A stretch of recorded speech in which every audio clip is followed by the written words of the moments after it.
Relayer l'appel de 4 régions Provence-Alpes-Côte d'Azur, Occitanie, Bretagne et Pays de la Loire, qui, dans un communiqué du début octobre, demandaient à l'État de prévoir une PPE ambitieuse à la hauteur des engagements qui ont été pris pour la protection du climat et de l'enjeu industriel des énergies marines.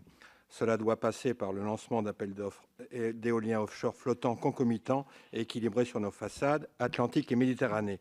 Les régions sont prêtes et on demande de ne pas manquer le rendez-vous, sachant que même si M. Bas est intervenu, sur l'éolien, on a dansé un peu une danse bretonne, la gavotte, un pas en avant, un pas en arrière, puisque sur le posé, les premiers appels d'offres ont été lancés en 2012 et 2014 et n'ont pas abouti, donc ça demandera une bonne dizaine d'années. Et on sait d'ailleurs, ce qui est à l'origine d'une économie de plusieurs milliards, que les prix ont été renégociés. Et puis ne pas oublier, dans la région ouest dans laquelle je suis élu, les problèmes d'approvisionnement en énergie. On en produit peu, donc on importe entre guillemets d'autres régions. Et parfois on importe l'hiver, par exemple d'Allemagne.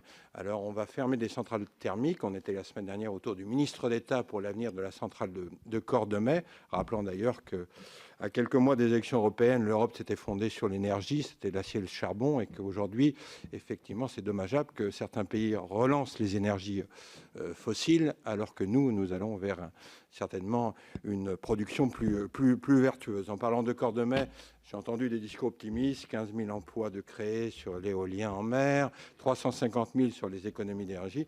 Ce serait bon que vous puissiez rencontrer les 1500 personnes qui travaillent autour de Cordemais, avec une possibilité de reconversion sur un concept éco-combuste, qui est l'utilisation des déchets verts, parce que les salariés qui se sont mis d'accord d'ailleurs avec EDF, la direction, ont développé aussi quelque chose d'extrêmement intéressant et qui devrait mériter d'être jusqu'au bout.